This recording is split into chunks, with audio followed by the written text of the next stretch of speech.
Hai Sobat 16, namaku Zulwadi Dayat. Selamat datang kembali di channel YouTube Zulwadi Ade.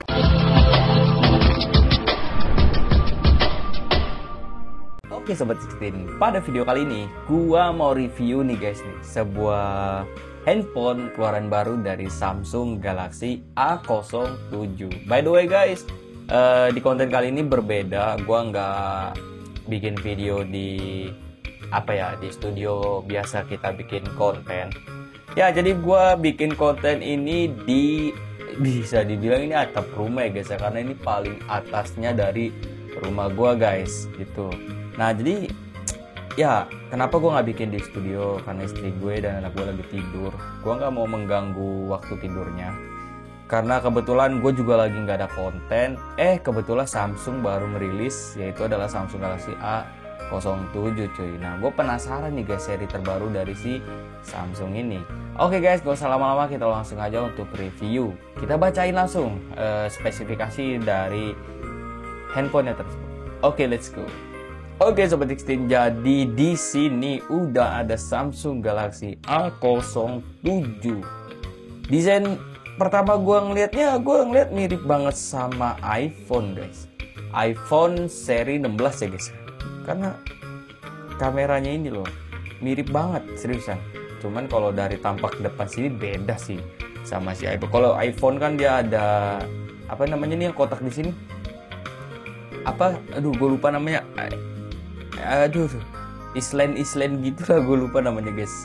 Yaudah, ini rilis 2025, dua kamera, layarnya lumayan cukup besar di 6.7 inch dan baterainya di 5000 mAh. Oke, sekarang kita lihat spesifikasinya. Oke, dari fitur unggulannya ini lumayan banyak nih guys nih. Yang pertama, ada jaminan upgrade OS sampai 6 kali, cocok untuk penggunaan jangka panjang. Dibekali layar luas dengan pergerakan lebih mulus. Berkat refresh rate 90Hz, nyaman buat scrolling sampai bermain game. Sudah dibekali perlindungan tambahan dari Samsung Lock Vault untuk keamanan data pribadi. Tampilan desain minimalis dengan modul kamera yang lebih fresh, nyaman digenggam karena ramping dan ringan. Terus ada lagi, menggunakan performa Helio G99 yang tangguh untuk main game atau multitasking. Kamera utamanya di 50 megapiksel yang cukup baik buat pemotretan siang hari dan bisa merekam video di frame rate 60 fps. Baterainya gede nih guys nih, di 5000 mAh yang awet untuk penggunaan harian dan mendukung fast charging 225 watt. Oke, itu adalah sedikit spesifikasi dari si Samsung ini guys. Oke, tahun rilis 2025, jaringannya cuma sampai 4G. Gue kira bakal masuk 5G ya guys ya, ternyata cuman 4G doang. Dia SIM cardnya ada dual SIM, ada slot khusus, SIM-nya nggak ada. Dimensi bodinya di 164,4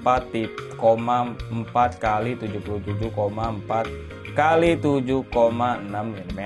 Beratnya sendiri di 184 gram. Ketahanannya di IP54. Oke, kalau gue nggak salah IP64 itu tahan cipratan air ya guys ya.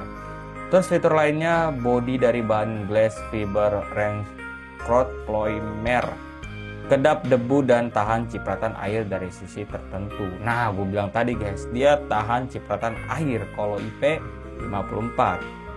Tapi kalau IP57, kalau nggak salah IP57 ya itu yang bisa dicelupin ke dalam air guys. Terus jenis layarnya menggunakan jenis PLS LCD, ukurannya 6.7 inch.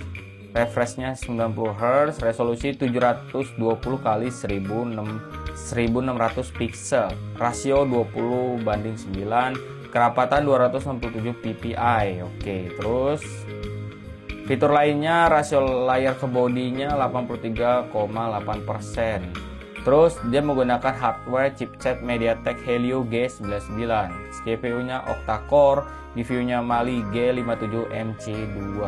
Nah, untuk memorinya sendiri dia dibekali memori ada 3 varian guys, mulai dari 4GB, 6 sampai 8GB, dan jenis RAM-nya di LPDDR 4X. Untuk memorinya juga dia ada 3 memori internal, mulai dari 64, 128 hingga yang tertinggi adalah 256 GB.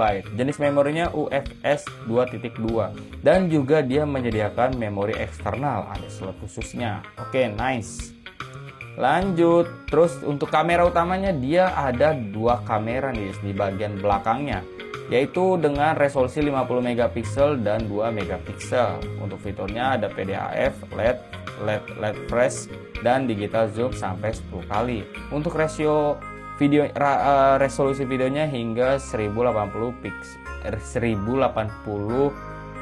30 fps. Untuk kamera depannya dia hanya punya 1 kamera aja dengan resolusi 8 megapiksel dan sudah bisa resolusi video hingga 1080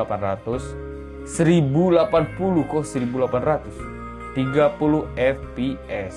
Nice. Dan juga konektivitasnya gue ngomong panjang, mic gue udah kesambung, gue kaget ya, gue kira mic gue belum kesambung. Untuk konektivitasnya itu udah menggunakan WiFi, Bluetooth-nya di 5.3 ini yang terbaru guys ya. Oh, tidak ada NFC-nya guys. Oke, ada GPS, USB-nya Type-C.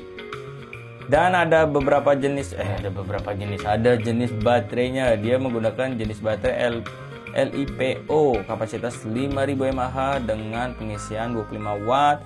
Oh, dia belum wireless charging juga. Oke. Terus untuk Android-nya nih guys nih, fitur Android yang rilis saat ini itu adalah Android 15 One UI 7. Jenis jaminan upgrade 6 kali update OS dan 6 tahun upgrade keamanan. Gila, berarti handphone ini bisa dapat OS Android 21 ya guys ya. Gokil, 21 cuy. Dan dia ada jack audionya juga cuy.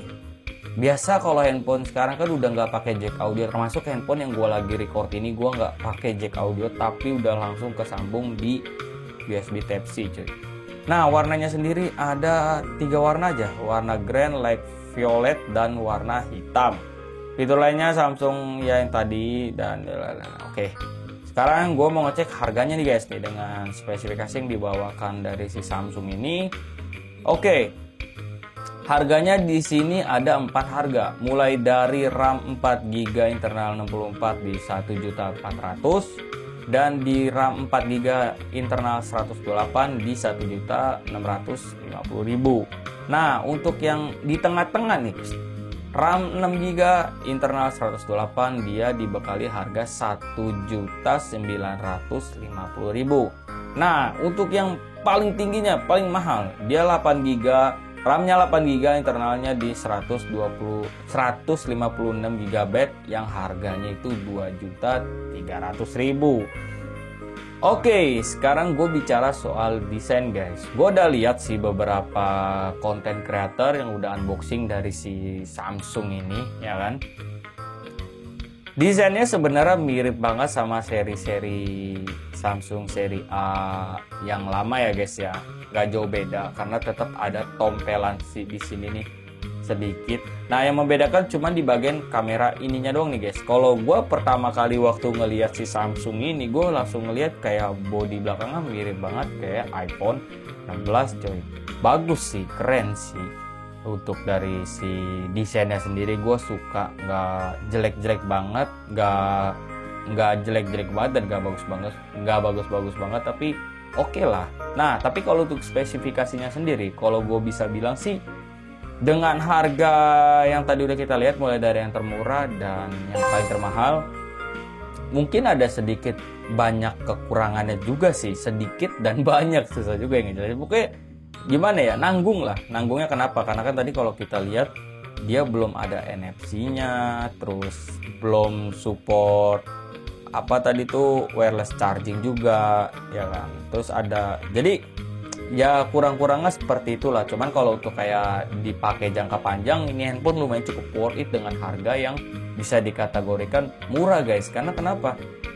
Lu dengan ngeluarin uang, anggaplah kita beli yang di 2.300.000 ya kan, dia bisa dapat update hingga sampai 6 kali updatean OS Android ya guys. Gila sih. ya lumayan cukup bagus lah kalau misalkan bicara soal OS-nya itu loh, bisa sampai jangka panjang ya kan. Apalagi mungkin buat kalian yang istilahnya beli HP sekali dan gak beli lagi gitu. Nah ini cocok banget nih, salah satu rekomendasi yang sangat pas.